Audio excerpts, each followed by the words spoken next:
Now, guys, we're going to relive all the trades that ended up happening today in this video. I'm also going to go through and give every team a quick grade on how they did for every trade. Let's jump into it with the first one, and I got to start with this one, bro.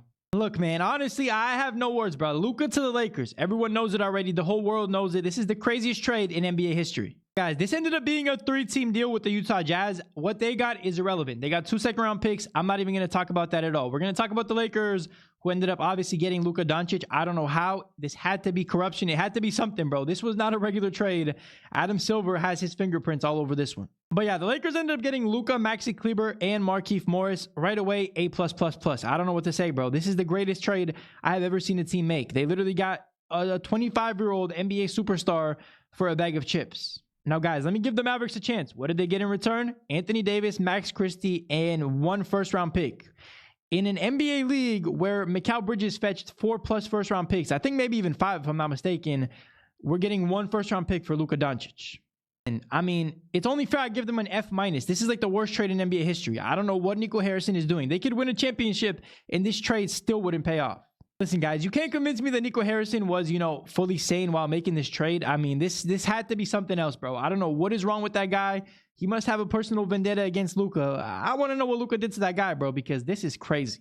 All right, guys, that is all for that first trade. Now, this wasn't actually officially the first trade. There was one other one that happened just before the Luka trade, and it was where the Clippers sent PJ Tucker, Mo Bamba, and a future second-round pick to the Utah Jazz for Eubanks and Patty Mills. First of all, I don't even want to talk about this trade, bro. I'm going to give both teams a C because this is the most average thing that both of these teams could have done. Listen, man, it is kind of crazy how we went from that first trade to the Luka trade that fast. It's just crazy how fast things move in this league.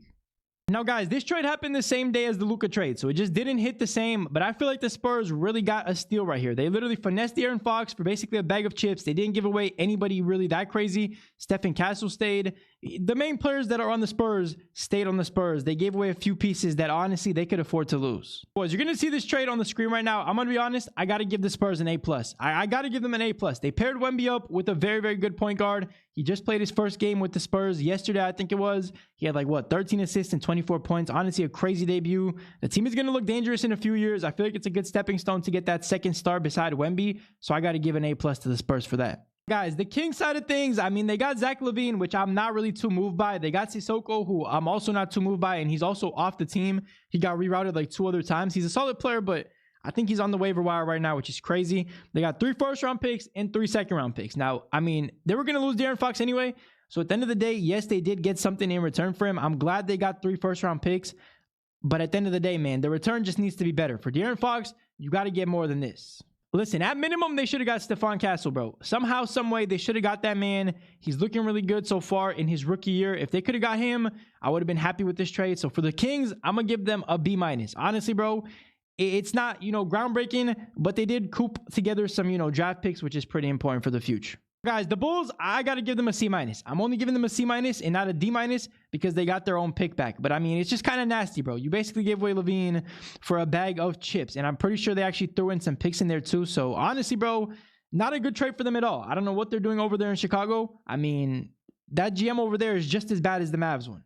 Listen, guys, this next trade right here is also involving the Dallas Mavericks. And it's also another moment where I kind of facepalm because they traded away the younger player in the deal, Quentin Grimes. They also attached a second-round pick to that, and they got Caleb Martin in return. I don't know, man. I feel like Quentin Grimes is better than Caleb Martin. Maybe I'm tripping. Maybe the Mavs have something different planned. Maybe Nico Harrison is an alien who came here to disrupt the NBA and start a league of his own. I don't know. Honestly, bro, C- for the Dallas Mavericks. I don't care, man. They got rid of a young player who showed promise. Quentin Grimes is a good shooter. He's a good role player. He definitely fit well with that team as well. I mean, he liked to play there. I don't know why they got rid of him for Caleb Martin, so I'm going to give them a C-. The Sixers, I feel like the Sixers got the better end of this deal. I'm going to give them an A for this one, bro. They made a move that, got them Quentin Grimes, a good bench player, good role player. They could always use those, so not bad for them at all. The next trade, bro, oh my God, this one just broke me, bro. I could not believe I was seeing this, bro. Daniel Theis to the Oklahoma City Thunder, bro. The Thunder get another superstar to pair together with Shea. Listen, all jokes aside, bro, I'm not sure how the Thunder, as a 60-win team or on pace for a 60-win team, are taking on salary to get more draft picks. These guys need to be stopped, bro. They have 50 draft picks in the queue ready for, the upcoming years.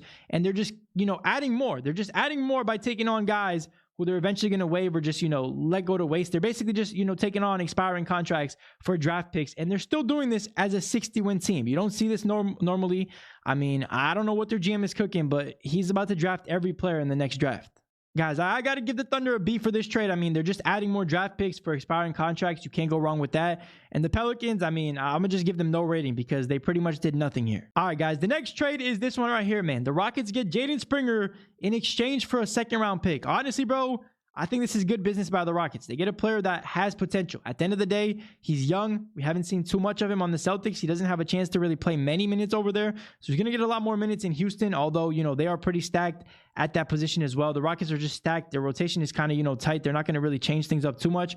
Regardless, though, it's honestly worth the risk, bro. Anytime you get a young player for a second-round pick, especially a young player on a small contract, I mean, it's worth taking that risk just in case they fulfill some crazy potential that we didn't know about. Listen, guys, I'm going to give the Rockets a B, bro. They're taking a chance on a young guy. It could pan out. It might not pan out. Anything can happen with these guys, bro. They haven't got the usage rate yet that they're looking for.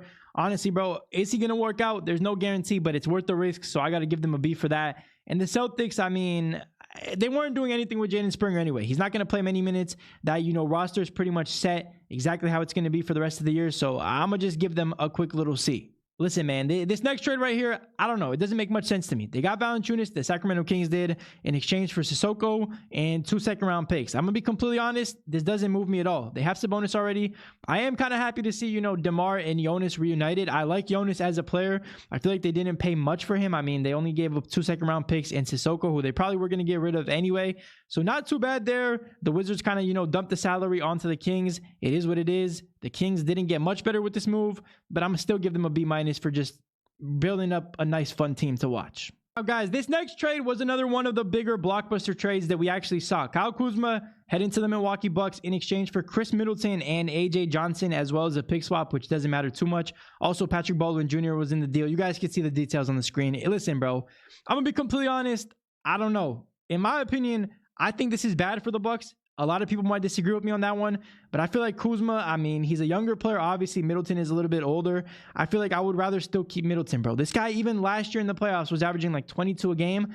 I know people didn't forget about Chris Middleton that fast, bro. He was a key role. He had a key role, I should say, or he had a huge part in the Bucks winning a championship, and I feel like them getting rid of him for Kyle Kuzma, it might have been time, but I still feel it's a bit disrespectful. Regardless, I got to give the Milwaukee Bucks a B+, bro. They got a younger player. They got rid of Middleton. AJ Johnson also went in that deal. I believe he's actually a rookie, so he has some potential. Again, young players, I can't say too much about because you just never know how they're going to work out. Some players don't hit, their stride to like the 3rd or 4th year. So you just never know with AJ Johnson. But regardless, bro, Kuzma to the Bucks, B+. On the Wizards side of things, I mean, I don't know, bro. They got rid of Kuzma finally. It's been in talks for like 2 years, so I'm glad they did that. I'm going to give them a B+ as well. Guys, this one I'm most excited for, bro. The Raptors, my team, ended up getting Brandon Ingram for a bag of potato chips. Listen, in all seriousness, I did really like Bruce Brown. I also like Kelly Olynyk on my team, but at the end of the day, bro, we didn't give up much to get Brandon Ingram in this deal, and I feel like this is an absolute steal, bro. They actually got a player that is a proven all-star for a low price, and it's always worth the risk. Shout out to Masai. Guys, the best part about this deal is the Raptors only gave away 1 first-round pick, and this was actually a Pacers pick that they own next year. It's going to be late first round, so honestly, bro, that pick doesn't matter too much. Look, personally, I'm excited to have Brandon Ingram. I hope he resigns for a couple years at least. I mean, I'm pretty sure they made this trade with, the fact in mind that he will resign. I think he fits well next to Scottie. I think this is going to be an exciting one. People are sleeping on this trade because of, the shadow of that Luka trade and that D-Fox trade. But I feel like Ingram to the Raptors is a little bit crazy and it's not getting talked about enough. People that I see saying Raptors are supposed to be tanking, bro, they're going to sit Ingram for the rest of the season, or he's going to miss at least another month with that injury he had. That's going to give us plenty of time to tank. He's going to come back healthy next year, and hopefully we could add, a top 5 to top 10 pick on top of that, and this team is going to look great already. Man, overall, I got to give them an A-, bro. I love this trade as a Raptors fan. You could disagree with me. Let me know, by the way, your ratings for all these trades in the comment section. I would love to see some of those, read some of those, but I love Brandon Ingram. I'm glad we got him, and we got him for a steal. Now listen, guys, the next trade, Jimmy Butler to the Golden State Warriors. Curry finally got some help. They finally made a deal to bring him some star help. Jimmy Butler finally gets freed, obviously off, the Miami Heat. I'm going to be completely honest. The Warriors giving away Wiggins, Schroeder, and Kyle Anderson, as well as a first-round pick, isn't too much of a price for Jimmy Butler. But at the same time, I don't think this trade is going to move them into a higher seed. I'm not going to talk about it too much. I'm gonna give the Warriors a C+. I feel like this trade, obviously it makes them better on paper, but in reality, I still think they're gonna be a play-in team. I don't know. Maybe they'll get to like the 6th seed at best, but I just doubt it, bro. The West is too stacked. Obviously, these guys are aging superstars, so I'm not expecting too much from them. But at the end of the day, at least they got Steph some help, and that's all that's important. Listen, on Miami side of things, they had no choice but to trade Jimmy. I mean, they were pretty much backed into a corner by him. So I'm going to go ahead and give them a B+ for this return. I feel like Pat Riley did the best he could. I mean, obviously it was an ugly standoff. It was toxic, but it was finally done. And at least they got Wiggins. You know what? I feel like Wiggins might be able to shine in Miami. He might be able to, you know, reboot his career over there. I don't know. Have I given up hope on him? No. Am I a little bit biased? Maybe, but regardless, I think Wiggins gets it, you know, figured out in Miami, and he plays pretty well for them. Guys, next trade we have is the Los Angeles Lakers making a move for a center. They made a move, obviously, for Mark Williams. Now, I'm not going to lie, this trade right here was pretty solid for the Lakers. They needed a center, obviously, with AD being gone. They got their center in Mark Williams. I really like Mark Williams. I like his game. If he can stay healthy, he could definitely make an impact on them. End up trading Connect 4, Cam Reddish, and an unprotected first-round pick in 2031, and a pick swap, which doesn't matter too much. But that unprotected pick might come back to haunt them. You just never know with stuff like that. Dalton Connect, I mean, bro, at the end of the day, he's a rookie, so I don't know. He's a little bit of an older rookie, so I'm not too worried about that. And Cam Reddish is kind of a throw-in. So the Lakers did pretty good business. They needed to do this business. I'm giving them a B+/A-. I don't know what to give them, but around that rating. Guys, the Hornets, I'm going to give them an A- as well, bro. You know why? Because they're building up their first-round picks, so not bad. You know, they're getting an unprotected first-round pick in 2031. LeBron and Luka might not even be on the Lakers by then. The Lakers might suck by then, so that could be a pretty good, you know, solid pick.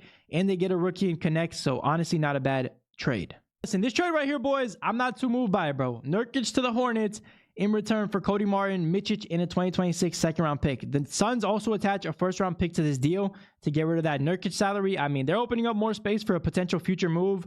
But in general, I got to give the Suns like a C- for this, bro. That team is a complete mess. I honestly have no words for that team. Does this help them in any way? I mean, maybe, but I don't know, man. This is just ugly. Listen, for the Hornets, on the other hand, A- again, bro. They're building up first-round picks. That's what they need. They're a young team. They want to build through the draft, obviously. They're probably going to have to build through the draft because no free agent really wants to sign with Charlotte unless they want to really play with LaMelo. So, honestly, I'm glad they're, you know, cooping up these first-round picks. That's very impressive. Good business by them. Keep going. And, guys, another trade right here. Deandre Hunter to the Cleveland Cavaliers. I'm going to say it right away, bro. Cavaliers, A. I don't know why. I love this trade, bro. They finally get a wing. They needed a wing player, a big wing player. He could score. He could play off the bench. He could start. He could do whatever, basically, bro. I'm not going to lie. He gets the ball in the basket. That's what matters. They needed a player like this. I feel like DeAndre Hunter, you know, improved a lot compared to last season and, you know, the years before that. So shout out to them for adding DeAndre Hunter. They also didn't give up too much. Karis LeVert, I mean, listen, his health is a little bit always iffy. He's always, you know, sitting out, healthy sitting out. So I like this get for the Cavs. I feel like they got a lot better. Guys, there are a few other trades that weren't talked about in this video probably. I mean, listen, they're probably smaller trades. I'm going to go over a few that I want to talk about because, I mean, I feel like they are a little bit more significant. The Raptors also traded away Davion Mitchell to the Heat for PJ Tucker and a second-round pick. Now, I'm not going to lie. As a Raptors fan, I really like Davion Mitchell, but he kind of fell out of the rotation. Jamal Shed is there for them. We don't really need him anymore, so I'm honestly not too mad at this trade. The Miami Heat get a dog. This guy right here is nicknamed Off Night for a reason, bro. If he's guarding you, be aware. I feel like he's a very Heat-coded player, so shout out to them for getting him and for a pretty cheap price. There's another one I want to talk about, bro. The Los Angeles Clippers traded Terrence Mann and Bones Highland to the Hawks for Bogdanovich and 3 second-round picks on top of that. So honestly, bro, Clippers, I got to give them an A for this. I don't know why. I really like Bogdanovich. I might be a little bit biased. Come playoff time, he might actually help them. If this team stays healthy, I feel like they're dark horses, bro. I don't know why. Kawhi, Harden, Powell's hooping this year. They got a good team. They got some depth. Zubac is playing like Kareem. I'm not going to lie, bro. I really like the Clippers this year, and they add Bogdanovich, a good shooter. Now, guys, obviously there's more trades, but that's where we're going to cut it off. There's a few other deals that end up getting done. There's probably going to be a few more that, you know, end up getting done later tonight because of how the trade deadline works. But for the majority of things, for all the blockbusters, we went over them. We gave the teams a grade. And that's pretty much it for the best trade deadline in NBA history. Guys, that's pretty much it for the video. Listen, leave a like if you enjoyed it. Let me know your opinions on the trade deadline down below. Let me know what you thought. Who were the biggest winners and losers in your opinion? I got to say for losers, I mean, it's obvious, bro. The Mavericks and the Chicago Bulls as well. Both of those teams, absolute losers of the trade deadline. The winners, I got to say the Lakers because they finessed. They've got one of the best players in the NBA for a bag of chips. Yeah, man, hopefully you enjoyed it. I'll catch you guys in a new video talking about some other NBA news or NBA topics later. Let me know what you thought about this. I mean, we had to run it down because the trade deadline was wild. I'll see you guys in the next one, man. Peace.